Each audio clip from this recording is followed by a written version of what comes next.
What's going on, everybody? Welcome back to Clutch Cinema Talk, and today we'll finally be talking about the highly anticipated Snyder Cut, the Zack Snyder Cut of the Justice League. All right. So number one, before I even really talk about it, this is all gonna be non-spoilers. I'll talk spoilers in another video. I just want to keep it nice, sweet, simple. I was one of those people who was worried about the Snyder Cut because I was like, there's no way to take this garbage of Justice League and turn it into this amazing thing, right? Because I'm like, how much can you really change from the original movie for it to be actually likable by people? And the campaign for this was so intense and so much people were really hyped. I was kind of getting worried that people are just going to be satisfied with whatever comes out, right? Just because they're like, oh, it's good enough. It's just better. I need to feel hyped for this. I don't want to feel disappointed, so I'm just gonna be really excited for this, right? So I saw it, the Snyder Cut, and I will say it was much better than the original. Okay, the original is literally unbearable. This one is much better, and I did enjoy it. I did enjoy watching it for the most part, right? Little things about it that's different from the original. There is more character development. That's probably the biggest thing about this for certain characters. However, certain other characters, I'm not gonna say who, I still felt apart from, which is disappointing. And they were just kind of kind of bland. I'm not gonna say who. They were just kind of like, okay, whatever. I don't really care. Action scenes in this movie were pretty fire. I'm not gonna lie. They were pretty fire. All right. A lot of the scenes toward the end, I would say the back half of the Snyder Cut were pretty lit. With that being said, there is a lot of slow motion. A lot of slow motion for my taste. I think I saw somewhere said like 10% of the Snyder Cut is in slow-mo. That's a lot. All right, that is a lot. It probably adds to this 4-hour runtime, but it's so much that it's like slow motion should be used. I think it should be used as like a wow kind of factor, like extended awe. Like you're watching something and it's like, whoa, like a perfect example, Rocky 2 when he punches Creed and they're both falling in slow motion. It's like what's gonna happen, this and that. Like that's things like that is what slow motion is for. And then when I see it in a movie like this, when a horse is getting thrown in the air and it hits the ground, it's not even when it's thrown in the air, when it hits the ground and it's rolling over in slow motion, and it's like, what is this? What is this? You know, it's little things like that. So I mean, they could have done away with some slow motion here and there. There's a lot of slow motion. A lot of the new parts look fantastic, CGI wise. I mean, the biggest thing is Steppenwolf's new design. It looks actually insane. I remember looking back at the old Steppenwolf, I was like, jeez, wow, that is bad. That is bad.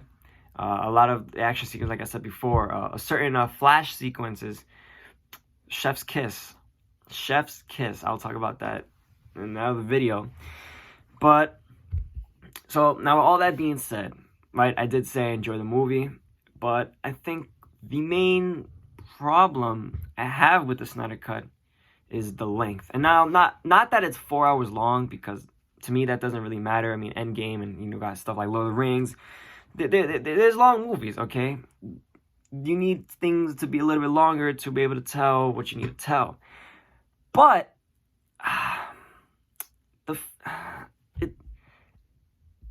I hate to compare this to the Marvel movies like the Avengers, but I think that's the only way to get my point across.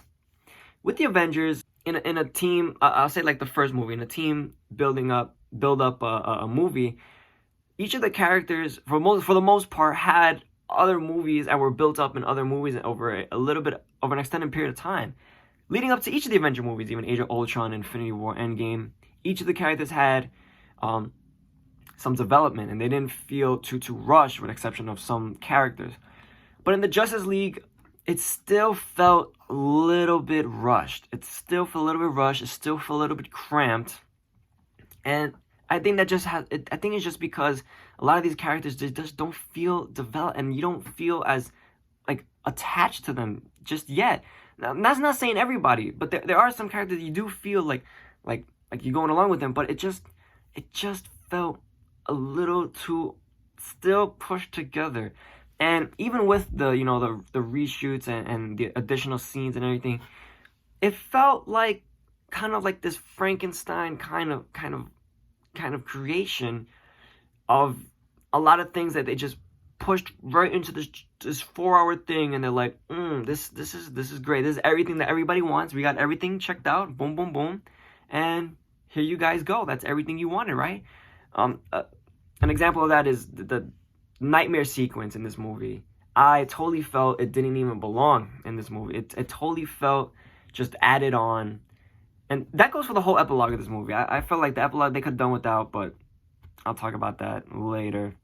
In conclusion, it is better than the first. It is better than the OG Justice League. 100%. No doubt about it. It's way better than the original. That being said, that doesn't mean it's a great movie. Okay? The bar was set pretty low, okay? And just to be able to beat that bar, it doesn't mean it's the greatest thing in the world. I've seen people comparing this to like being the best superhero movie of all time, and this and that and this and that. Like I just feel the hype is too in their head, and that's what I was kind of like worried about a movie just coming out and everyone just being like, oh, this was exactly what I wanted, even if it wasn't exactly what you wanted, but you just want to go along with the hype, and it's okay. The Snyder Cut is an okay movie. If this came out without the original Justice League coming out, I would have been like, oh, all right, that's pretty dope. Pretty dope. Okay. Not this amazing movie, like, oh, it was all right. It was okay. It has some rewatchable content in there, but maybe you could watch it 1 or 2 times, but that's really about it.